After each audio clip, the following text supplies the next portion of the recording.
आज हम हिंदी व्याकरण के वचन इस घटक के बारे में अधिक जानकारी लेने वाले हैं।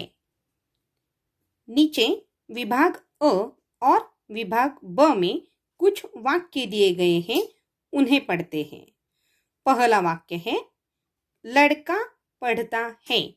वही विभाग ब में लड़के पढ़ते हैं।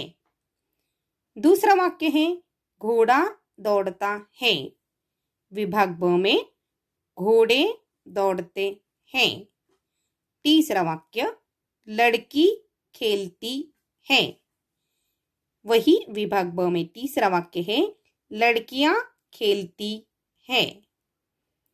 चौथा वाक्य है पुस्तक मेज पर रखी है। ब विभाग में पुस्तकें मेज पर रखी है। विभाग अ में दिए गए रेखांकित शब्दों से एक ही लड़का, एक ही घोड़ा, एक ही लड़की तथा एक ही पुस्तक का बोध होता है। इसलिए विभाग अ के सभी शब्द एक वचन में हैं। विभाग ब में दिए गए रेखांकित शब्द लड़के, घोड़े, लड़कियां, पुस्तकें एक से अधिक लड़कों, घोड़ों, लड़कियों तथा पुस्तकों का बोध कराते हैं। इसलिए विभाग ब के सभी रेखांकित शब्द बहुवचन में हैं। देखिए वचन की संकल्पना। शब्दों का वह स्वरूप जिससे हमें संज्ञा या सर्वनाम की संख्या का सही ज्ञान होता है, वचन कहलाता है। वचन के दो भेद हैं। पहला भेद है एक वचन। देखिए एक वचन किसे कहते हैं? शब्द के जिस रूप से एक ही प्राणी या पदार्थ का बोध होता है, ज्ञान होता है, उसे एक वचन कहते हैं। जैसे लड़का, घोड़ा, लड़की, पुस्तक आदि। वचन का दूसरा भेद है बहुवचन। शब्द के जिस रूप से एक से अधिक प्राणियों या पदार्थों का बोध होता है यानी ज्ञान होता है, उसे बहुवचन कहते हैं। जैसे लड़के, घोड़े, लड़कियां, पुस्तकें आदि। देखिए वचन परिवर्तन करते समय अंतस्वर की भूमिका बहुत ही महत्वपूर्ण होती है। देखिए किसी एक वचन शब्द का बहुवचन रूप उस शब्द के अंत्यस्वर पर आधारित होता है। एक वचन शब्दों को बहुवचन रूप में परिवर्तन करने के लिए पुल्लिंग तथा स्त्रीलिंग शब्दों के लिए कुछ नियम है, उनका अभ्यास करते हैं। तो पहले हम पुल्लिंग संज्ञाओं का बहुवचन रूप, इनके बारे में अधिक जानकारी लेने वाले हैं। पुल्लिंग संज्ञाओं का बहुवचन पहला नियम है अकारांत पुल्लिंग संज्ञाएं एक वचन और बहुवचन में एक सी यानी समान रहती है। जैसे उदाहरण के तौर पर देखा जाए तो अध्यापक, अध्यापक, कबूतर, कबूतर, गांव, गांव, फूल, फूल, बंदर, बंदर। देखिए यहाँ पर एक वचन और बहुवचन में यह संज्ञाएं एक सी यानी समान है। पुल्लिंग संज्ञाओं के बहुवचन के लिए दूसरा नियम है इकारांत यानी ह्रस्व इकारांत और दीर्घ इकारांत पुल्लिंग संज्ञाएं एक वचन और बहुवचन में एक सी ही यानी समान ही रहती है। जैसे उदाहरण के तौर पर देखा जाए तो देखिए एक वचन और बहुवचन में विद्यार्थी, विद्यार्थी, व्यक्ति, व्यक्ति, भाई, भाई, खिलाड़ी, खिलाड़ी, हाथी, हाथी, ऋषि, ऋषि। एक वचन और बहुवचन में यहाँ पर हमने देखा है सभी संज्ञाएं एक सी यानी एक समान है। ह्रस्व उकारांत और दीर्घ उकारांत पुल्लिंगी संज्ञाएं एक वचन और बहुवचन में एक सी ही यानी एक समान रहती है। यह पुल्लिंग संज्ञाओं के बहुवचन के लिए तीसरा नियम है। उदाहरण के तौर पर देखा जाए तो देखिए यहाँ पर उकारांत शब्दों के लिए एक वचन और बहुवचन गुरु गुरु, साधु साधु, डमरू डमरू, तराजू तराजू, बिंदु बिंदु, लड्डू लड्डू। यहाँ पर सभी शब्द एक वचन और बहुवचन में एक से ही यानी समान है। पुल्लिंग संज्ञाओं का बहुवचन रूप चौथा नियम यहाँ पर है। आकारांत पुल्लिंग संज्ञाओं के अंत के आ स्वर का बहुवचन में ए हो जाता है। देखिए फिर से एक बार चौथा नियम, आकारांत पुल्लिंग संज्ञाओं के अंत के आ स्वर का बहुवचन में ए हो जाता है। देखिए यहाँ पर एक वचन और बहुवचन कपड़ा आ स्वर का कपड़े ए में बदल हुआ है।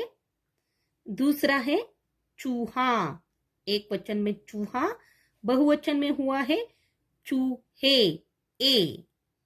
एक वचन में पौधा आ अंत स्वर है, बहुवचन में पौधे ए अंत स्वर है। बच्चा बच्चे, दिया दिए। देखिए इस प्रकार अंत्य स्वर यहाँ पर एक वचन में आ दिखाई दे रहा है तो बहुवचन में यहाँ पर अंत्य स्वर ए दिखाई दे रहा है।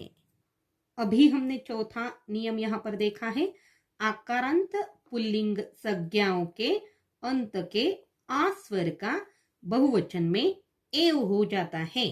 लेकिन यहाँ पर कुछ अपवाद है।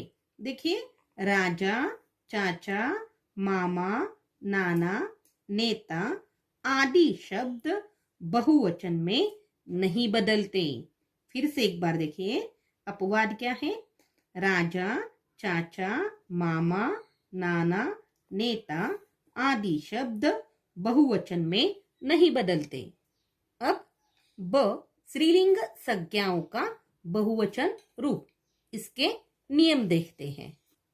स्त्रीलिंग संज्ञाओं का बहुवचन रूप, पहला नियम है अकारांत स्त्रीलिंग संज्ञाओं के अंत का अ स्वर बहुवचन में ए यानी जिसके ऊपर चंद्र बिंदु लगाई है में बदल जाता है। देखिए यहाँ पर उदाहरण के तौर पर एक वचन और बहुवचन में क्या परिवर्तन हुआ है। जैसे कि आंख बहुवचन में है आंखें, किताब किताबें, गाय गायें, बहन बहनें, लड़का लड़के, शरारत शरारतें। स्त्रीलिंग संज्ञाओं का बहुवचन दूसरा रूप देख रहे हैं। आकारांत स्त्रीलिंग संज्ञाओं का बहुवचन बनाते समय उनके अंत में ए यानी चंद्र बिंदु वाला ए जोड़ा जाता है। फिर से एक बार देखिए, आकारांत स्त्रीलिंग संज्ञाओं का बहुवचन बनाते समय उनके अंत में चंद्र बिंदु वाला ए जोड़ा जाता है। देखिए यहाँ पर एक वचन में है कक्षा, बहुवचन में कक्षाएं, दिशा दिशाएं, प्रार्थना प्रार्थनाएं, सुविधा सुविधाएं, विशेषता विशेषताएं। स्त्रीलिंग संज्ञा का बहुवचन तीसरा नियम है। देखिए या अक्षर से अंत होने वाले स्त्रीलिंग शब्दों का बहुवचन बनाते समय या पर चंद्रबिंदु लगाया जाता है। देखिए यहाँ पर एक वचन और बहुवचन में गुड़िया शब्द, देखिए बहुवचन में क्या हुआ है गुड़िया। देखिए यहाँ के ऊपर चंद्र बिंदु लगाई गई है। चिड़िया चिड़िया, या के ऊपर चंद्र बिंदु है। टिकिया टिकिया, या के ऊपर चंद्र बिंदु है। चूहिया बहुवचन में चूहिया, या के ऊपर चंद्र बिंदु लगाई हुई देख रहे हैं। चौथा नियम है स्त्रीलिंग संज्ञाओं का बहुवचन। देखिए यहाँ पर ह्रस्व ईकारांत स्त्रीलिंग संज्ञाओं का बहुवचन बनाते समय उन संज्ञाओं में या जोड़ा जाता है। देखिए उदाहरण के तौर पर एक वचन और बहुवचन में, जैसे कि राशि राशियां, या चंद्र बिंदु वाला या लगाया गया है। औषधि औषधियां, गति गतियां, पंक्ति पंक्तियां, नीति नीतियां। स्त्रीलिंग संज्ञाओं का बहुवचन। पांचवा नियम है दीर्घ इकारांत स्त्रीलिंग संज्ञाओं का बहुवचन बनाते समय अंतिम दीर्घ ई स्वर ह्रस्व ई में बदल जाता है और उसमें या चंद्र बिंदु वाला या जोड़ा जाता है। देखिए यहाँ पर उदाहरण के तौर पर एक वचन और बहुवचन में सखी, देखिए यहाँ पर दीर्घ ई है, और बहुवचन में सखियां। देखिए खी की जो मात्रा है यह ह्रस्व ई में बदल गई है और आगे चंद्र बिंदु वाला या जोड़ा गया है। उसी प्रकार नदी नदियां, कली कलियां, परी परियां, रोटी रोटियां, बिल्ली बिल्लियां। स्त्रीलिंग संज्ञाओं का बहुवचन। छठा नियम देखिए ह्रस्व उकारांत स्त्रीलिंग संज्ञाओं का बहुवचन बनाते समय उनमें चंद्र बिंदु वाला ए जोड़ा जाता है। देखिए यहाँ पर एक वचन और बहुवचन में धेनु धेनुए, चंद्र बिंदु वाला ए जोड़ा गया है। वस्तु वस्तुएं, ऋतु ऋतुएं। स्त्रीलिंग संज्ञाओं का बहुवचन। सातवां नियम यहाँ पर हम देख रहे हैं दीर्घ उकारांत स्त्रीलिंग संज्ञाओं का बहुवचन बनाने के लिए दीर्घ उ को ह्रस्व उ में बदलकर वहां पर चंद्र बिंदु वाला ए जोड़ा जाता है। देखिए यहाँ पर एक वचन और बहुवचन में हम देख रहे हैं झाड़ू, यहाँ पर दीर्घ उ है। बहुवचन में झाड़ुएं।